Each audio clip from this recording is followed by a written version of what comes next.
Falmeravantsika tsirairay avy. Ny anton'izao vidéo zao dia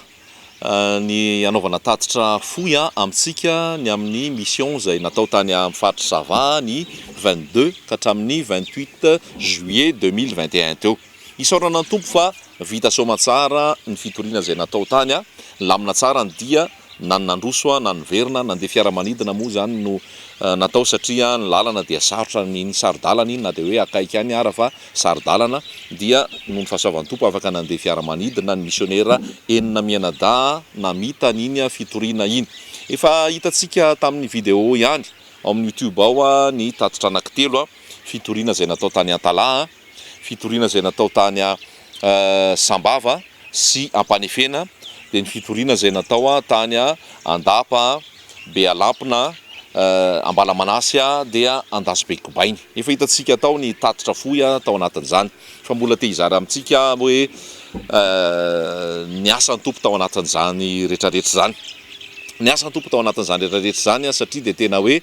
tamin'ny fotoana nandalovana dia hita mihitsy hoe mangetaheta ny olona, ary hita mihitsy hoe maniry famonjena marina ny olona, tsy mody fanina amin'ilay fitoriana ny olona fa liana ary maro nandray ny teny. Rehefa nitory tao Antalaha zay dia nambarako hoe fanambara tamin'ny vidéo tany aloha tany ihany fa nisy fitoriana izay natao tao ny 22 juillet, ary nisy olona mpivady zay tao avy any ambanivohitra Antalaha tany. Efa niteneniko ihany hoe rehefa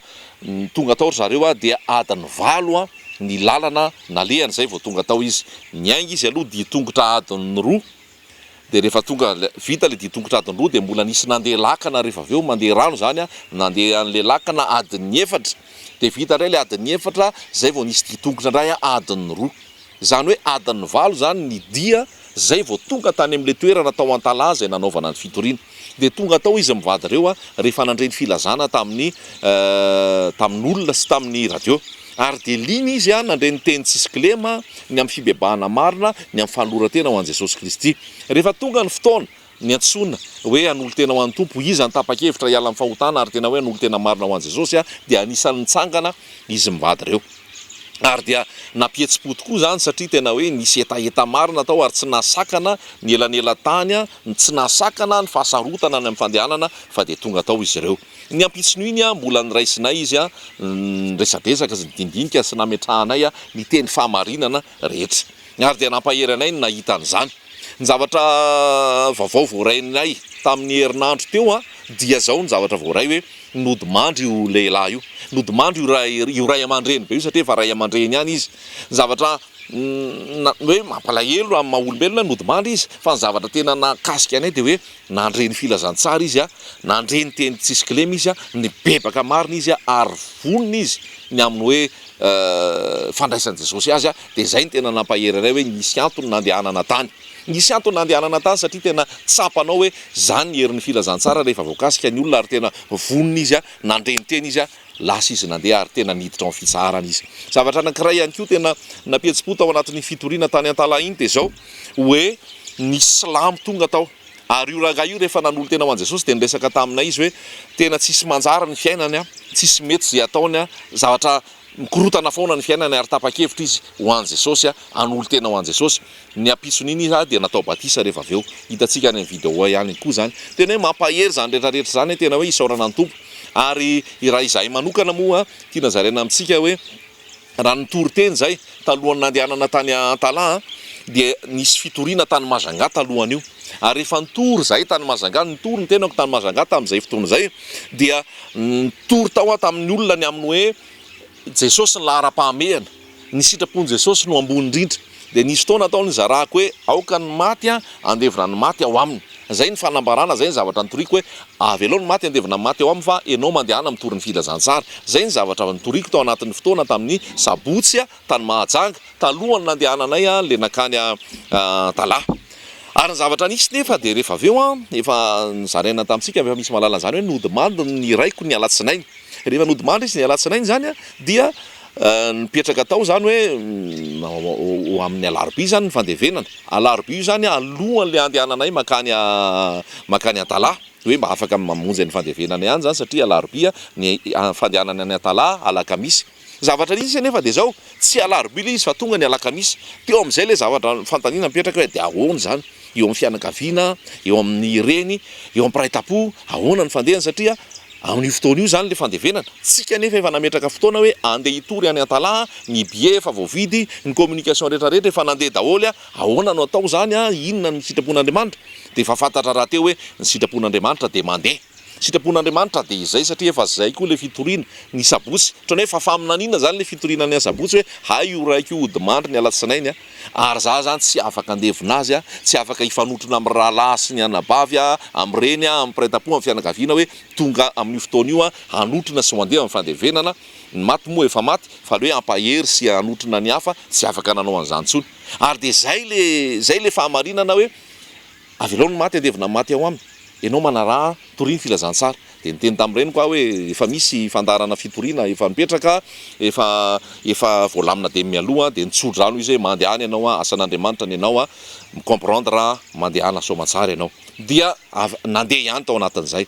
amin'ny maha-olombelona misy ihany ny vesatra sy ny alahelo hoe tsy afaka mifanotrona tsy afaka ampahery ny azo antoka aloha ny raiky efa niditra ny fanjakan'ny lanitra efa niraisin'i Jesosy izy efa zay ny zava-dehibe navesatra ihany teny am-pandehanana teo Antalaha rehefa tonga ny fotoana nandehanana andeha hitory any Antalaha fa rehefa tonga am'izay le fotoana tao Antalaha hoe reo ny olona ny bebaka nan'olo tena efa niteny tamiko mihitsy Jesosy hoe aty ny andrahako anao ny any efa misy mikarakara reo ny olona bebaka ary tsy diso safidy ianao fa zao ny sitrapoko eto Antalaha ny tiako atongavanao ary dia isaonana ny tompo fa vita soamantsara iny tany Antalaha iny voninahitra de ho an' Jesosy irery any aveo de nandeha tany Sambava tao Sambava indray de nisy ate tao zany hoe olona tsy mino fisian'Andriamanitra mihitsy fa nandrehan'io filazana io de tonga tao rehefa tonga tao izy niatso zay ny amin'ny hoe iza ny an'olo tena ho an' Jesosy anisan'ny tsangany io ate io ary de niresaka izy tamin'ny farany hoe za moa tsy tava resaka tamiko fa ny vadiko ny resaka taminy de ozy izy hoe ampitao any am-pasterany fa resy lahatra ny amin'ny filazantsara ary mbola mandroso mikaroka ihany na famarinana ny tenin'Andriamanitra voninahitra de ho an' Jesosy ny am'izany misy ny olona mibebaka nan'olo tena ho an'ny tompo natao batisa isaorana ny tompo zany rehetrarehetra zany de nandeha koa aveo tany amin'iny faritra andapa tany rehetrarehetra iny maro koa ny olona voakasiky ny tenin'Andriamanitra tany tena hoe ny asa ny tompo zany ary zavatra amaraparanako azy de zao hoe mitohy ny asa any mitohy ny asa any satria misy olona voavonjy zany tany misy olona tena hoe nandray ny famonjena ary mangetahita ny famarinan'ny tenin'Andriamanitra de mila atao suivi izy ireo misy le anankiray le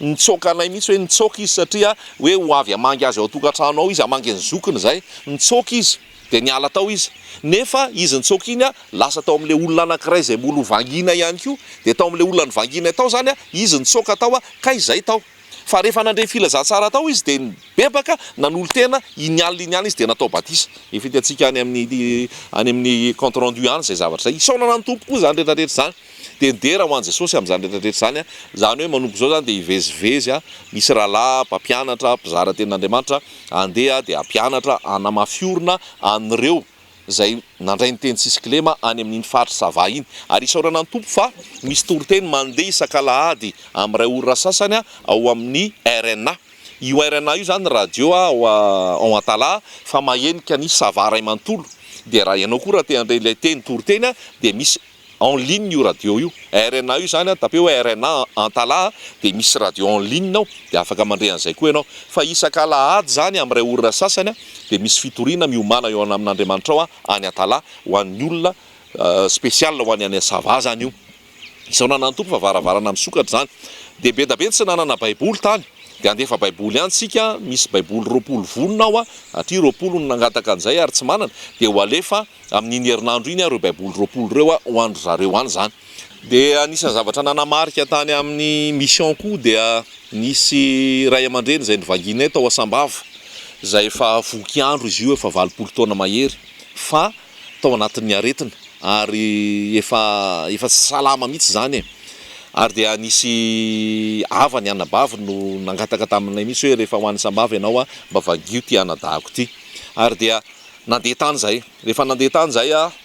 izy io marenina tsy maheno izy ary tena zara zany izy raha maheno fa tena hoe marenina mihitsy fa rehefa tonga tao zay de nanatona anazy akaiky de nitory azy ny fibebahana nitory azy ny famonjeny Jesosy Kristy de tsisy fandavana tao aminy nare izy noho ny fitiavan'i Jesosy nandre ny tenin'Andriamanitra izay hoe rehefa Jesosy ny manokatra de tsisy mahidy ny marenina afaka ataony mampaheno azy dia nandre io rangahy io a dia nitorinainy hoe ny lalana dia fibebahana ihany, ny lalana dia fanolora-tena ho an'i Jesosy. Ny eto tany dia mandalo 70 taona 80 taona raha tahiny mateza. Nitorina ny filazantsara io rangahy io ary dia nanaiky ny famonjena izy, nanaiky ny famonjena izy ary nametra tanana taminy zay a, nivavaka ho anazy a, nanolo tena ho an'ny tompo izy a, dia nandeha izahay rehefa avy eo. Omaly no nandre avy any amin'ilay anabaviny hoe lasa nodimandry a le ray aman-dreny zay. Alahelo ihany no ny fisarana mantany amin'ny maha-olombelona. Fa ny tena nampifaly dia zao hoe nanana fotoana izy. Nomeny Jesosy fotoana izy a nibebahana. Nomeny Jesosy fotoana izy a nanolorana tena. Ary tena zava-dehibe zany hoe ny olona tafavana tamin'Andriamanitra nalohany nafatesany. Ary anisan'izany io ray aman-dreny io. Anisan'izany le ray aman-dreny tany Antala. Nampahery be anay zany zavatra zany hoe tena tsy kisendrasendra ary nisy antony nandrahan Jesosy atsika nakany Sambava. Zay moa solo tena ihany fa tsika rehetrarehetra niaraka tao anatin'izany rehetrarehetra zany tena hoe nampahery hoe nandre ny filazantsara izy a, lasa izy any amin'ny ray a, nody any amin'ny ray izy a, manana fitsarana fiadanana mandrakizay izy a, afaka tamin'ny aretina izy a, afaka tamin'ny tena nioty izy a, ary dia nahazo ny famonjena. Tena nampahery zany zavatra zany ary dia tena hoe isaorana ny tompo mihitsy hoe tena niasa ny tompo. Ary zavatra anankiray tena hoe farany koa nampahery hoe le chauffeur anay izay nitondra anay nandritry ny mission tao anatin'ny herinandro zay a, nandre ny filazantsara teny foana, nandre ny fitoriana teny foana. Fa rehefa tonga ny fotoana ny alarobia farany mission a, tonga ny fotoana hoe anaovana batisa ny olona tokony ho atao batisa, izy nanatrika teo. Fa tena resy lahatra ihany koa izy ny amin'ny famonjena, resy lahatra izy ny amin'ny filazantsara tsisy kilema, dia tena nanolo tena ho an'i Jesosy izy dia natao batisa. Isaorana an'i Jesosy zany rehetrarehetra zany. Zavatra misy ry havako dia be da be ny filazantsara santoka, be da be ny mpaminany santoka sy mpampianatra santoka, tsy tsika ny tsara, tsy tsika ny fanamperana, tsy tsika ny tena hoe lafatra fa izao. Jesosy Kristy no ny famindrapony dia nifidy a, nanendry ary naniraka, ary tena hoe ho mpanafatsiny ny filazantsara, anambara ny teny tisikilema, anambara le tena fiainana, zany hoe le vary ao anatin'ny tsiparifary zany. Dia zay ny tena andehanana any amin'iny faritra Savainy satria be da be ny olona voafitaka, be da be ny olona nabakaina, be da be ny olona norobaina amin'ny fanompoana tsy izy a, amin'ny fanompom-pivavahana tsy izy a, amin'ny fampianarana diso, ary dia mijorotsika anambara ny filazantsara ny fahafahana, filazantsarany Jesosy Kristy a, ilay teny tsisy kilema mba hitondra fiainana ho an'ny olona. Dia zay ny andehanana any ary zay ny anohizana ny suivi rehetrarehetra mba tena hoe hitondra olona ho amin'ny filazantsarany Jesosy Kristy a, hitondra ny olona ho eo amin'ny Jesosy a, ilay tena mpiandry tsara mba hahazoan'izy ireo fiainana be dia be. Ohatrohatran'izay ny fitoriana ny filazantsara zany a, ary dia isaorana ny tompo a ny fahafahana namafy. Mandro soa ho anao izay mpitory filazantsara ihany koa, betsaka ny ady sy ny fitsapana sy ny fizahantsoetra, fa aza atao mampiembotra anao zany. Fa mandro soa mandrakariva tsika tsy naman'izay miembotra amin'ny fahaverezana, fa naman'izay mino amin'ny famonjena ny fanahy. Dia mandro soa mandrakariva, tombo mbola ampitombo ny talentanao, tombo mbola ampitombo ny fameza-pahasoavanao, tombo mbola ampitombo ny vina ao anatinao, ary anomeno entimanana fa anao manatanteraka an'izany a, na iza ianao, na iza na aiza misy ianao a, mpanompo mahatoky an'i Jesosy Kristy ianao. Dia misaotra antsika ny amin'ny fanohanana bavaka, misaotra antsika tamin'ny fanohanana tamin'ny lafiny ara-bola sy ny ara-pitaovana n'izany asa zany a, dera ny aza ny voninahitra ho an'i Jesosy a, ary tsy foana ny fikelezantsika aina ao amin'ny Kristy Tompo a, fa mamafy ao amin'ny fanjakany lantritsika, ary lehibe ny valim-potiantsika. Ny voninahitra dia ho an'i Jesosy amin'izany rehetrarehetra zany a, fiadanana ho an'ny olona ankasitrahana, ary samy haritra hatramin'ny farany a, amin'ny fanomponana antsika tsirairay avy, fa izay maharitra hatramin'ny farany a no hovonjena. Amen.